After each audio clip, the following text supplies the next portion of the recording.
We're looking at the Exam 4 review here. This exam is going to cover Section 5.4, all of Chapter 6, and Sections 7.1 and 7.2. So before I begin, I'll start with my disclaimer. What you see in this review will be much like what you'll see on the exam. That doesn't mean that everything on the exam is in this review, and it also doesn't mean that everything in this review is on the exam. So these things are definitely things you should know going in, but I make no guarantee as to the completeness of this particular review. So let's go ahead and start. Question number 1. The average amount of money spent on a dinner in Fresno is $13, with a standard deviation of $4. You randomly select 100 diners. What is the probability that the average amount the 100 diners spent on dinner was between $11.80 and $13.60? So this is a central limit theorem problem. And the central limit theorem does apply because the population was normally distributed and sigma was known. So how do we know we knew sigma? Right, it says the average amount of money spent on a dinner in Fresno is $13 with a standard deviation of $4. So how do we know that's a sigma and not an S? And the reason we know is because it says the average amount of money spent on a dinner in Fresno. It doesn't say for a group or for a sample or anything like that. It's saying throughout Fresno. And so that makes it a population. Within the city of Fresno, the average of all dinner costs is $13. So that's going to be a sigma, which means we can go ahead and use the central limit theorem here. So to do that, we need to have our mu of x bar and our sigma of x bar. Mu of x bar is just mu, so in this case that's $13. Sigma of x bar is sigma divided by the square root of n.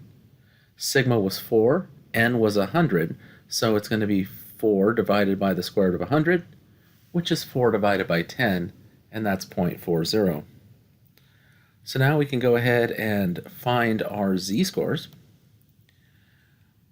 We start with the x bar equals 1360, right, if the average was 1360. Then we're going to take the formula z equals x bar minus mu of x bar over sigma of x bar, which is going to be 1360 minus 13 over 0.4, which is 0.6 divided by 0.4, and that's 1.50. Then we find the z-score for x bar equals 11.80. We're using the same z-score formula, but now it's 11.80 minus 13 over 0.4, which is negative 1.20 over 0.4, which is negative 3.00. So we're going to go ahead and look for those on our standard normal table.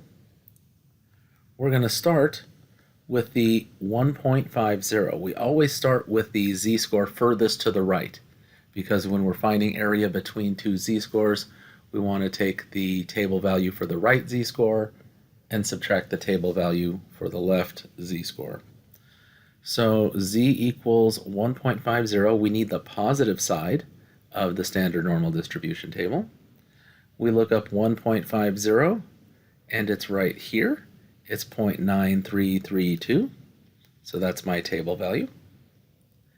Then when the z-score is negative 3.00, we need the negative side of the table, and negative 3.00 falls right here at 0.0014. That's my table value.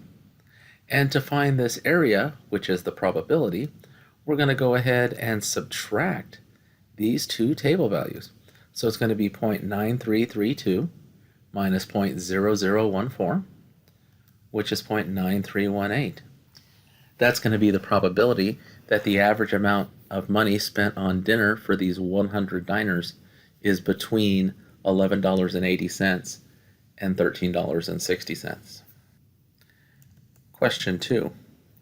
Find a confidence interval for mu if x bar is 93.8, sigma is 5.2, n is 100, and c is 0.99. So because we know sigma, we're using the z-score formula for the margin of error.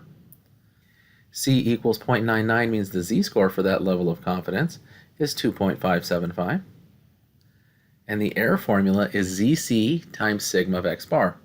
Of course, sigma of x bar is sigma divided by the square root of n. So we plug in the values that we know. We have 2.575 times 5.2 over the square root of 100, which is 2.575 times 0.52, which is 1.339. So that's our margin of error. We're not finished yet because we need to find the entire confidence interval, right? And to find the confidence interval, what we do is we take the sample mean minus the error and the sample mean plus the error. So the sample mean here was 93.8. So we're going to do 93.8 minus 1.339 and 93.8 plus 1.339, which gives us a confidence interval at the 99% level of confidence of 92.461 to 95.139. So we're 99% confident that the actual population mean falls between these two values. Question number 3. Find a confidence interval for mu if x bar is 93.8, s is 5.2, n is 16, and c is 0.99. This time we don't know sigma, so we need to use the t-score version of the margin of error formula. To do that, we need degrees of freedom. Remember, degrees of freedom are always n minus 1. So in this case, it's going to be 16 minus 1, which is 15. We then go to the t-distribution, and we find 15 degrees of freedom and a confidence level of 0.99, which gives us a t-score value of 2.947. We then turn to the margin of error formula. The margin of error formula is that error equals Tc times S over the square root of n. So we insert our values. Tc is 2.947, S is 5.2, and the square root of n is the square root of 16. When we multiply, this is 2.947 times 1.3, which is 3.8311. So that's our margin of error. Again, we need to find the entire confidence interval, and to find the confidence interval, we're going to take x bar minus the error and x bar plus the error. So the x bar was 93.8, so we have 93.8 minus 3.8311, and 93.8 plus 3.8311, which gives us a confidence interval at the 99% level of confidence of 89.9689 to 97.6311. Question number 4. From a random sample of 36 days in a recent year, the closing stock prices for Hasbro stock had a mean of $24.19. The population standard deviation is known to be $1.08. Construct a 95% confidence interval for the population mean.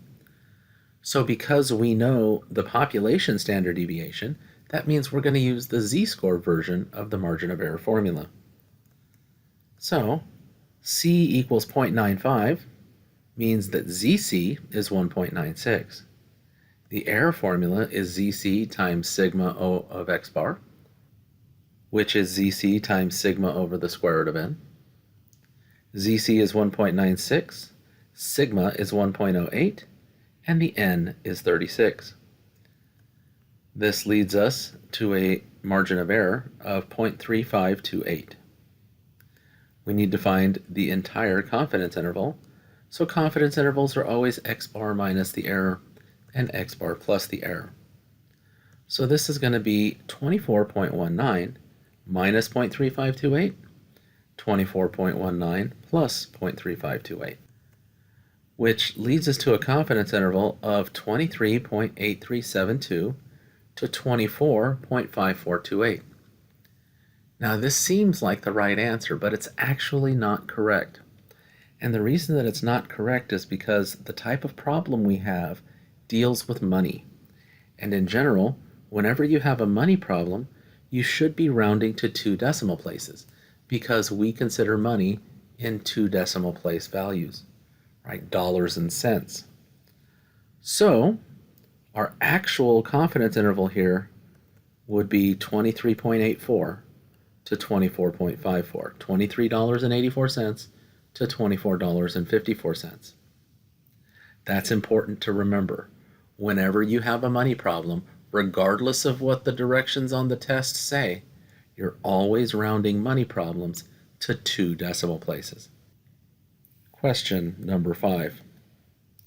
In a random sample of 14 computers, the average repair cost was $130 and their standard deviation was $12. Assuming that the repair costs are normally distributed, construct a 90% confidence interval for the population mean.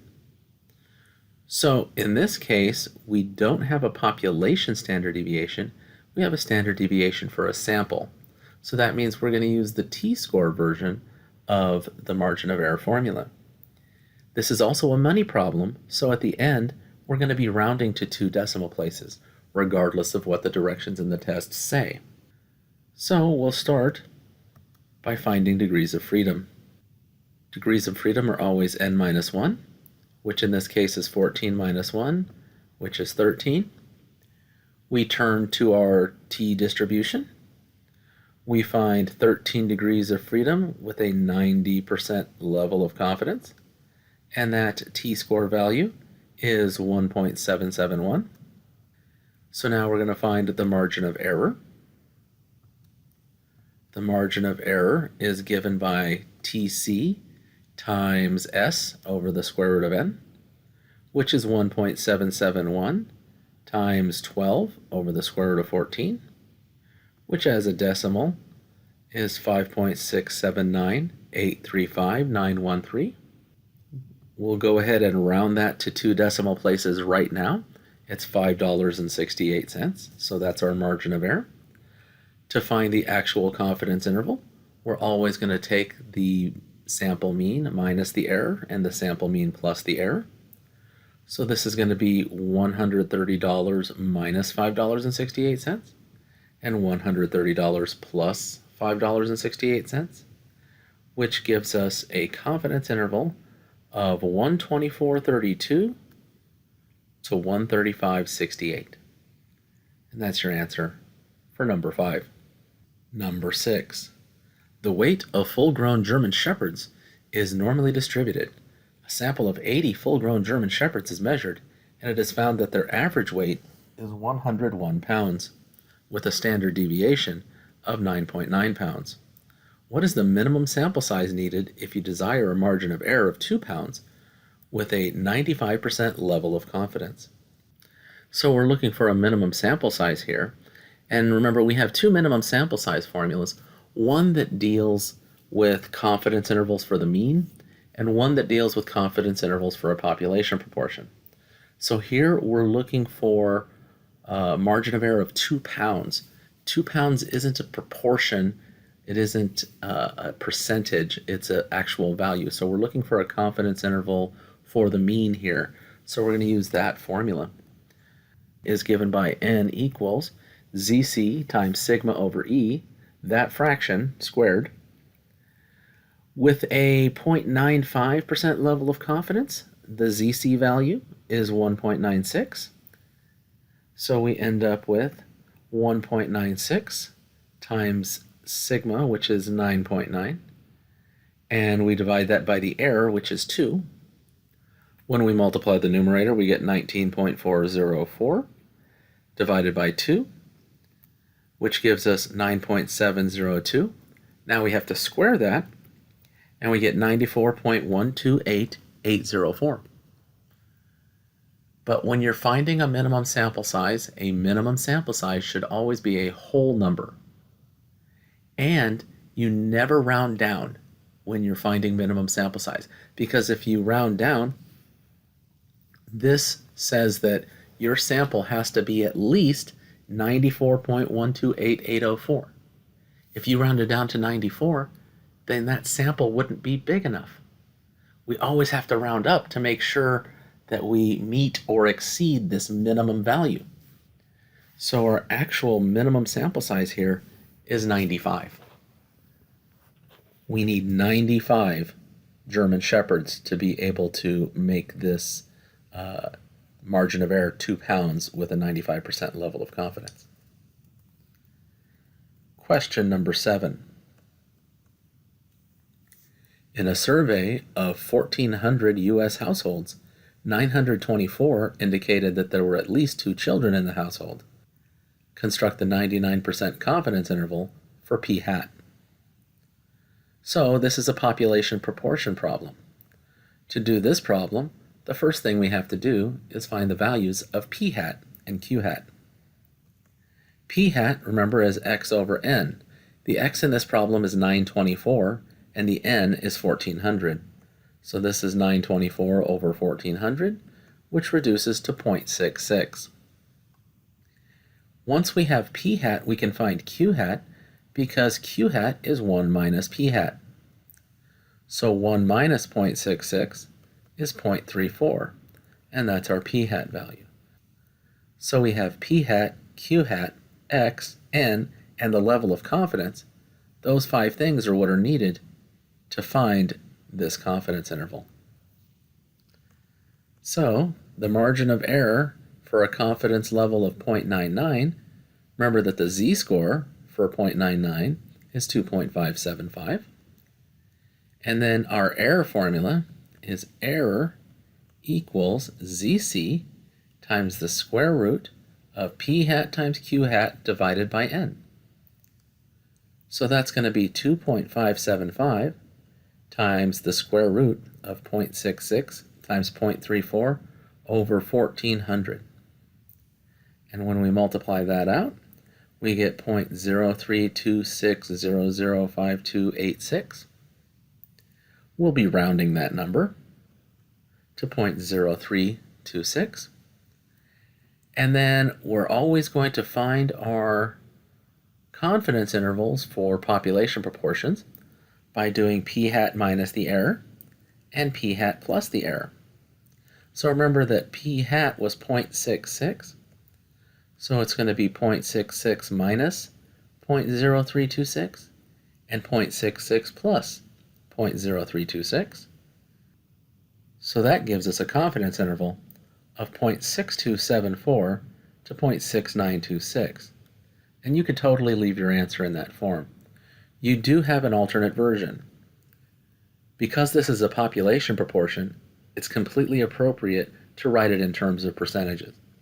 So if we wrote these in percentage form, it would be 62.74% to 69.26%. And that would be an alternate version of the answer. Question number 8. You are a travel agent and wish to estimate within 90% confidence the proportion of vacationers who use an online service or the internet to make reservations for lodging. Your estimate must be accurate to within 4% of the population proportion. Find the minimum sample size necessary if a previous study indicated that 82% of vacationers said they used an online service or the internet to make their lodging reservations. So we are looking for a minimum sample size for a population proportion. So this is our formula for the minimum sample size of a population proportion. P hat, Q hat, times the quantity ZC over E squared. Our P hat value here is 82%, so it's 0.82. Once we know P hat, Q hat is 1 minus P hat, so 1 minus 0.82 is 0.18. For a 90% level of confidence, the z-score is 1.645. And our margin of error is 4%, but in the formula we always have to convert percentages to decimal. So this is 0.04. We evaluate that fraction and get 41.125. We're squaring that and then multiplying. And so we end up with 249.630863, which we always round up. And in this case, that's 250. So we would need at least 250 individuals in this study for us to have a 90% level of confidence and a 4% margin of error. Question number 9. A manufacturer claims its batteries last for an average of more than 50 hours of continuous use. State the null and alternate hypotheses. So, in a problem like this, we need to look for key words in the statement of the problem that help us figure out what this converts to as a mathematical statement. So first we see average and we see more than. Okay? So when we're talking about average in a population, that's mu. More than is a greater than symbol, and then we have the number 50. So average more than 50 is mu greater than 50. Remember, how to tell the difference between the null and alternate hypotheses is by the inequality symbol. If the inequality symbol has an equal sign to it, so equal to, greater than or equal to, less than or equal to, then it would be a null hypothesis. If it does not have an equality in it, then it's an alternate hypothesis. So because there's no statement of equality here, this is an HA. This is an alternate hypothesis. So to figure out the null hypothesis, we have to figure out what is the complement of being greater than 50. And that would be less than 50 or equal to 50. So H naught is the complement, mu less than or equal to 50. So our two hypotheses here are H naught is mu less than or equal to 50, and HA mu greater than 50. Question number 10. A lawnmower manufacturer is trying to determine the standard deviation of the life of one of its lawnmowers.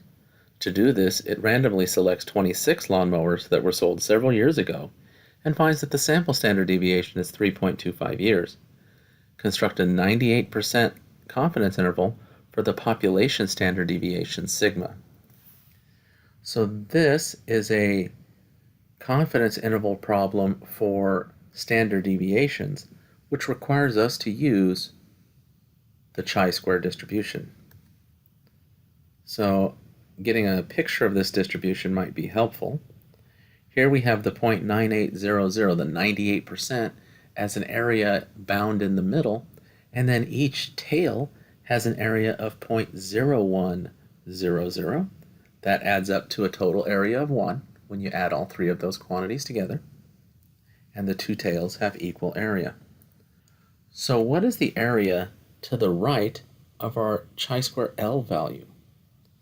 And so that would be this area, 0.9800, combined with this area, 0.0100, which would mean it's 0.9900. And how about the area to the right of the chi-square R? Well, chi-square R is here on the right, and the area to the right is just this one tail, which is 0.0100. We need those values to use the chi-square table. So remember, we also need degrees of freedom on that table. So we had 26, and so degrees of freedom are always one less than the sample size. So we're looking at 25 for our degrees of freedom. We go to the table for 25 degrees of freedom. When we have an area to the right of 0.99, that critical value is 11.524. And when the area to the right is 0.01, we have a critical value of 0.44314. So now we can begin to build our confidence interval. We have these two critical values. The formula for the confidence interval is an inequality with sigma in the middle. We have the square root of n minus 1 s squared over chi-square r, and the square root of n minus 1 s squared over chi-square l. Remember that we put the left-hand critical value on the right side of the formula and the right-hand critical value on the left side of the formula. So now we can go ahead and insert these values. N minus 1, remember, is 25. The S value, the standard deviation that we found, was 3.25. And chi-square R is 44.314. And the chi-square L is 11.524. So we simplify each one of these square roots, and we get 2.441084924 and 4.786871,182. We round those off to 2.441 and 4.787. So that means we could also write it in the interval notation. When you're finding a confidence interval, whatever value you have should fall in the interval. So we found 3.25 as our standard deviation. If when you're finished with the problem, if the original standard deviation isn't in this interval, you know you did something wrong. 3.25 does fall between 2.441 and 4.787. So that's a good way to check your confidence interval problems, is whatever value you had should be within the interval. If it's not, you made a mistake. Number 11. Given a sample size of 900 from a certain population where mu is 158 and sigma is 22.5, find the following values: mu of x bar and sigma of x bar. Well, this is a central limit theorem problem. To find a mu of x bar value, that's mu, and mu was 158. So that's part A. For part B, finding sigma of x bar is sigma divided by the square root of n, which is 22.5 divided by the square root of 900. The square root of 900 is 30. 22.5 over 30 is 3/4, which is 0.75. So those are your answers. We like simple problems like this, where we're just asked to find a couple of quick little values. Question number 12. Given the following confidence interval, find the margin of error and the sample mean. So this time our confidence interval is given to us as a picture. We have a shaded region that falls between 61.4 and 83.6. That's our confidence interval. So we're supposed to find where the sample mean would be and what the margin of error would be. So the sample mean in a confidence interval for the mean, for the population mean, would be right in the middle. It would be the midpoint here. So the midpoint is going to be the mean. So to find the midpoint, we're going to take these two endpoints and add them together and divide by 2. So in other words, the midpoint is the average of the endpoints. So we're going to take 61.4 plus 83.6 divided by 2, which is 72.5 when you do the division. So that is our sample mean. So let's go ahead and put that there. For the margin of error is the distance between the mean and one of the endpoints. But you could also think of it as half the distance between the two endpoints. So let's go ahead and use half the distance between the two endpoints. To find the distance between the two endpoints, you're going to subtract the endpoints, largest minus smallest, and then divide that distance by 2. So the margin of error here is going to be 83.6 minus 61.4 over 2, which is 22.2 divided by 2, which is 11.1. So our margin of error here is 11.1. Question 13. A department store manager reports an average of 424 sales per day. You suspect this claim is inaccurate. You randomly select 100 days and determine the number of sales each day. The sample mean is 418 sales, and the population standard deviation is known to be sigma equals 25 sales. At alpha equals 0.02, is there enough evidence to doubt the store manager's claim? So this is a hypothesis test problem. The sample is random, sigma is known, and n is equal to 100. So we need our hypotheses. What was said was that the average number of sales was 424. That's average equals 424. Remember, average is mu, so that claim is mu equals 424, which is an H0 claim because it has an equal sign in it. The HA claim would be the opposite of this, which is mu is not equal to 424. And we have our level of significance is 0.02. Now, because the HA contains a not equal to sign, we know this is a two-tailed test. So we'll use our information to find the z-score. Remember what we said. We said that when we investigated, we found a mean of 418. So that's going to be the x bar in this formula. Z equals x bar minus mu of x bar over sigma of x bar. So the x bar value is what we found. The mu of x bar is the hypothesized value, which is going to be the 424. So we're going to get 418 minus 424 over sigma of x bar. Remember, sigma of x bar is sigma divided by the square root of n. We were told that sigma was 25, and our sample size was 100. So when we divide, we end up with -6 divided by 2.5, which is -2.40. So that's the z-score that we need to look at in this hypothesis test. Let's go ahead and get a little graphical picture to help us kind of see what's going on. So we have our -2.4 value and the tail shaded, but remember it's a two-tailed test. So we have the symmetric tail on the other side where z is 2.4. And then to figure out what our p-value is, we need to find the total area for both of these tails. And to do that, we take the area in the left tail and double it. So that means we need that standard normal distribution table. So we need to look at the negative side of the standard normal distribution table because our z-score was negative.